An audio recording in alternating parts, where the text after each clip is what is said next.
We've seen all these cronies from Wall Street with the combination to the vaults around the country, and they've just looted the Treasury and the banks and the securities industry dry.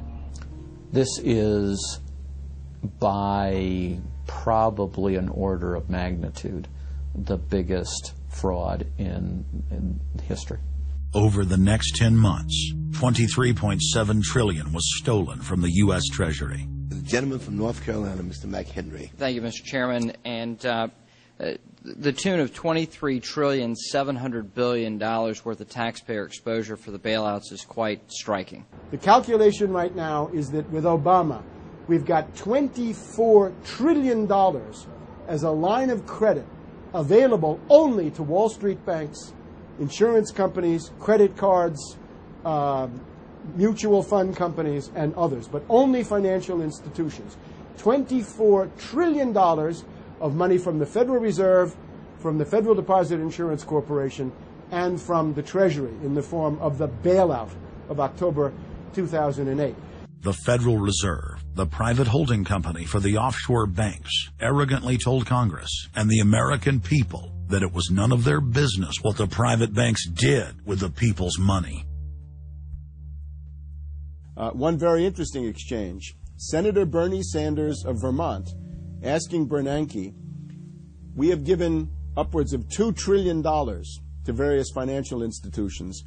You've got to tell me, where did the money go? And Bernanke simply stonewalls and says, I won't tell you. And who got the money?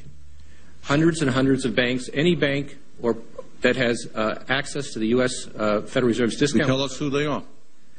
No. Do you have to be a large, greedy, reckless financial institution to apply for these monies? There is no subsidy. There is no capital involved. There is no gift involved. It is a collateralized, short-term liquid loan that is both over-collateralized and is recourse to the company itself. We have never lost a penny doing it. And how can other institutions get those loans as well?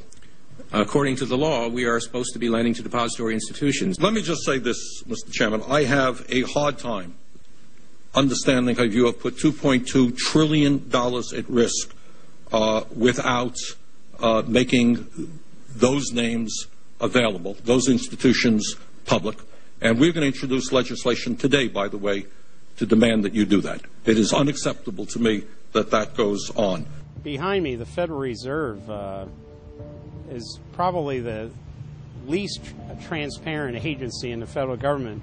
One could even argue that the Central Intelligence Agency is more transparent than the Federal Reserve. The fact is that the American people want to know more of the secrets of the temple, as the book was before you were born, The Secrets of the Temple. The Fed, as you know, is just a monopoly by the bankers.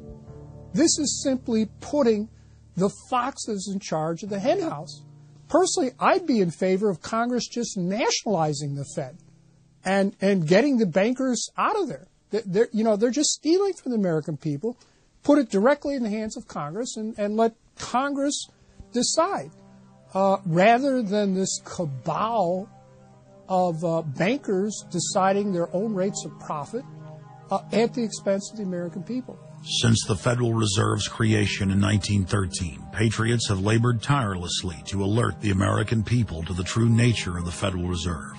Throughout its 90-plus-year history, most Americans falsely believed that the Federal Reserve was a government agency. But today, scientific opinion polls show that the vast majority of the public is aware of the fact that the Federal Reserve is a front company for an offshore private banking cartel that dominates not just the United States, but almost every other nation on Earth.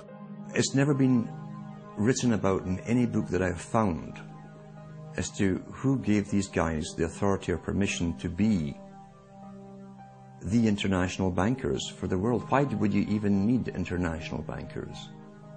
Why would any government agree to use them? Why would you need to use them? Why can't any country create its own money? It tells you there was already an existing superstructure, already in existence, maybe 200-300 years ago, to give these guys permission to somehow be the overlords of all money for all countries. Polls also reveal that 75% of Americans demand a public audit of the secretive organization. By the summer of 2009, Congressman Ron Paul's bill to audit the Fed had gained more than 280 sponsors in the House. But the private Fed's high-powered lobbyists were able to block a vote on the bill in the Senate. That only piqued the public's interest. I have another amendment. I have been informed that the majority plans to block consideration of this amendment, which is number 1367, regarding the transparency at the Federal Reserve. Madam President, I'd like to call up Amendment 1367. Without objection, the clerk will report. The Senator from South Carolina, Mr. Dement, proposes amendment number 1367. Senator from Nebraska. I make a point of order against the Dement amendment that it's legislation on appropriations. Madam President? The point of order is well taken. The amendment. I regret the objection. The amendment falls. The people began asking themselves, why couldn't there be an audit of the Federal Reserve? The Fed has never once been audited. In the whole period of time, in the almost 90 some odd years that the Fed has been around, the most powerful agency and independent agency, it has never once been audited. This is an absolute crime against the freedoms of this country. Do you think it would cause problems for the Fed or for the economy if that legislation was to pass? My concern about the legislation is that if the GAO is auditing not only the operational aspects of our programs and the details of the programs, but is making judgments about our policy decisions, that would effectively be a takeover of monetary policy by the Congress. Is that your position, that this bill, if it were to be passed, would interfere directly with interest rates, setting interest rates? If we were to raise interest rates at a meeting and someone in the Congress didn't like that and said, I want the GAO to audit that decision, wouldn't that be viewed as an interference? I wouldn't think so. This is just reviewing it, and you can do what you want. The Federal Reserve has never been subjected to an outside audit. And if you audit them, it's very likely that Greenspan, Bernanke, and Volcker might all go to jail. It was announced earlier today, that there will be a hearing on H.R. 1207, the bill to audit the Federal Reserve Bank. This will be the first independent audit in the Federal Reserve's 96-year history, and it's long overdue.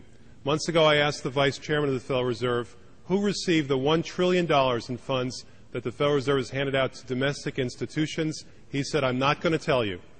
And then more recently, the Chairman of the Federal Reserve, I asked him who receives the $500 billion, we're talking about $500 billion, that the Federal Reserve handed over to foreign central banks. Who did they disseminate that money to?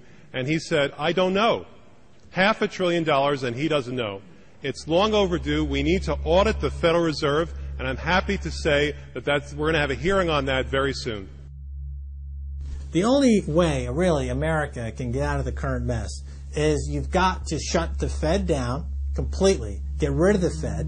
You've got to put the money printing mechanism back under the roof of the federal government instead of outsourcing it to the Fed. Why were the bank's front men, Alan Greenspan and Ben Bernanke, all over the news saying that they were above the law? What is the proper relationship, what should be the proper relationship between a chairman of the Fed and a president of the United States? There is no other agency of government which can overrule actions that we take. What the relationships are don't frankly matter.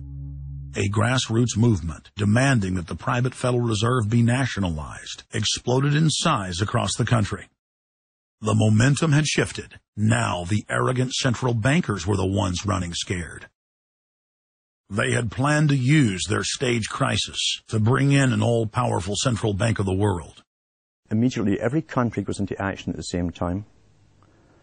The International Monetary Fund is mentioned at the G20 meeting. They say that it must be brought to its full power, and we need a Bretton Woods Part 2 for world taxation. What is global government? For decades, the media denied it existed. But now they're saying, oh yes, there's going to be a global government, a new bank of the world, and we're going to pay our carbon taxes to it. What is it? It's nothing more than a private, hostile, corporate takeover of every sovereign nation on earth. And then when you look at the philosophy of these global corporate chieftains, it is one of domination of the poor, domination of the population. It is a view that human life just isn't cheap. No, human life is a negative.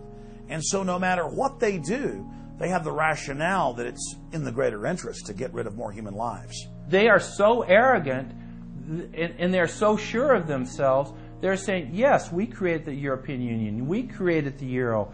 And these are from the people of the Bilderberg. We are going to create a world bank. We're going to create a world government. They're saying it out loud and clearly. Suddenly, across the planet, their regional front banks had been identified by sovereign populations as the illegitimate shadow governments that they are.